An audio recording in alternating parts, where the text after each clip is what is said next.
आज शरद पूर्णिमा का प्रातः काल है। पवित्र दिन है। मैं सदगुरु निसर्गदत्त महाराज की एक पुस्तक है, दी मेडिटेशंस विद श्री निसर्गदत्त महाराज। उस पुस्तक से मैं कुछ पैरा पढ़ना चाहूंगा, विच इज वेरी इंपॉर्टेंट। महाराज कहते हैं, the form of consciousness is space. Consciousness क्या है? I M. The form of consciousness I am is space. मैं हूं, ये जो चेतना है, इसका प्रारूप, इसकी फॉर्म क्या है? स्पेस पूरा। As you are formless, will you have any needs? Maharaj कहते हैं, जब आप फॉर्मलेस हो, निराकार हो, तो क्या आपकी कोई आवश्यकता है? Take space as your identity. सारे स्पेस को ही अपना परिचय मानो। Holding on to this identity permanently is called spiritual austerity. आप आकाश को, स्पेस को, समस्त स्पेस को स्वयं का परिचय मान करके जब रहते हो, तो उसको कहा आध्यात्मिक तपस्या, ऑस्टेरिटी। वो तप है। Do not bring humanness into this. अपने को, अपनी, अपना जो मानव की पहचान है, वो इसमें नहीं लाओ। If you are space, how can you treat yourself a body, a human being?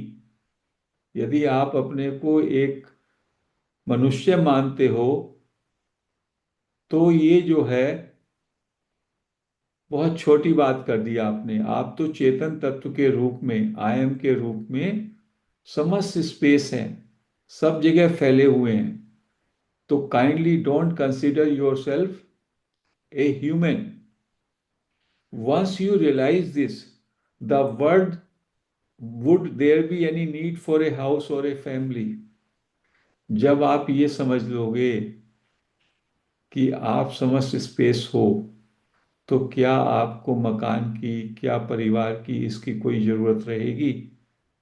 क्योंकि आपने अपने को गलत परिचय में डाला हुआ है, इसीलिए आप बंधन में हैं।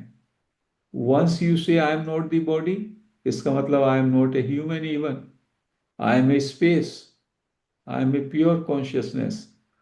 तो यदि इसमें निष्ठा हो गई आपकी, तो आपकी क्या जरूरत रहेंगी? Space, does space need anything? Space doesn't need anything. तो कहते हैं, what instrument do you have for this search?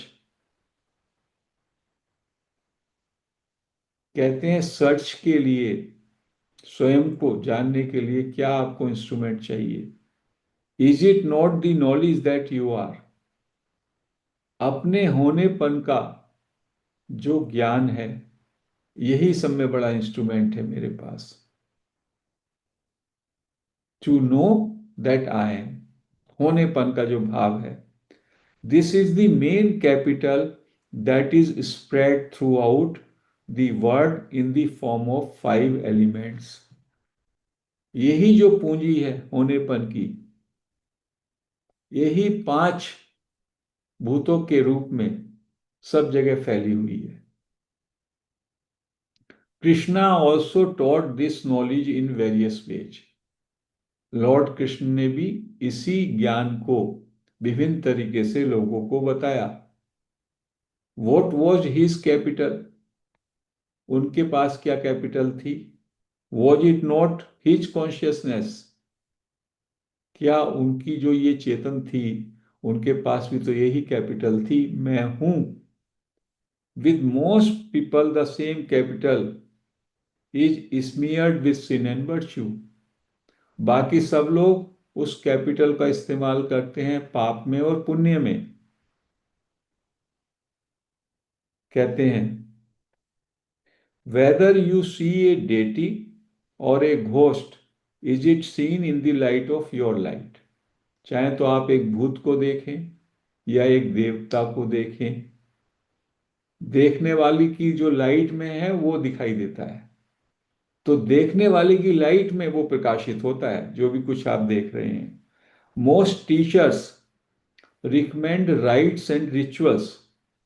अधिकतर जो टीचर हैं, शिक्षक, वो क्या कहते हैं? ये अनुष्ठान करो, ये कर्म कांड करो। No one talks of the such self evident facts. ये जो स्वयं प्रत्यक्ष प्रमाण हैं, तथ्य हैं, उनकी तरफ कोई जो है इशारा नहीं करता। If there is conviction that space is one's form, is there ever any gain or loss? कहते हैं एक बार यदि आप ये मान लें कि आप स्पेस हो, तो स्पेस के लेवल पे क्या कोई गेन और लॉस बचता है? Space does not catch anything, space does not lose anything, space remains space, total empty. अब एक पैरा और उसके आगे का इंपॉर्टेंट है। The knower of consciousness comes prior to it. Consciousness क्या है? आई एम, मेरे होने का भाव, बीइंगनेस। लेकिन उसको जानने वाला उससे भी पहले आता है। That which is prior to consciousness can not be described in words. जो कॉन्शियसनेस से भी पहला है, जहां से कॉन्शियसनेस स्प्राउट होती है, उसको शब्दों में व्यक्त नहीं किया जा सकता। यहां किसकी बात कर रहे हैं? पराब्रह्म की, पर ब्रह्म की बात हो रही है। एग्जिस्टेंस, कॉन्शियसनेस, ब्लिस, सच्चित आनंद is the quality of knowingness. Knowingness क्या है? आई एमनेस, जो मेरी कैपिटल है, वो सच्चित आनंद है। इट इज स्टिल ऑब्जेक्टिव, ये भी वस्तु परक है। ऑब्जेक्टिव क्यों है? जिस चीज को भी जाना जा सकता है वो ऑब्जेक्टिव है, और जिसको अल्टीमेटली नहीं जाना जा सकता वही अल्टीमेटली सब्जेक्टिव है। The knower is not an object. जो इस कॉन्शियसनेस को जानने वाला है वो ऑब्जेक्ट नहीं है, बाकी सब ऑब्जेक्टिव है। My talk is like this because I have seen existence consciousness bliss in its bare form. कहते हैं मैं इसलिए ऐसा बोलता हूं क्योंकि मैंने सच्चित आनंद को, एग्जिस्टेंस, कॉन्शियसनेस और ब्लिस को नेकेड फॉर्म में देखा है। I have realise that, therefore I know, means वो नोअर के लेवल पर, knower of the consciousness, he is stabilized there. पर ब्रह्म की स्थिति में होते हैं तब आप प्रायर हो जाते हैं। जब प्रायर हो जाते हैं तो सच्चित आनंद स्वरूप भी आपको ऑब्जेक्ट की तरह दिखाई देता है। Everything becomes objective. So what is the way out?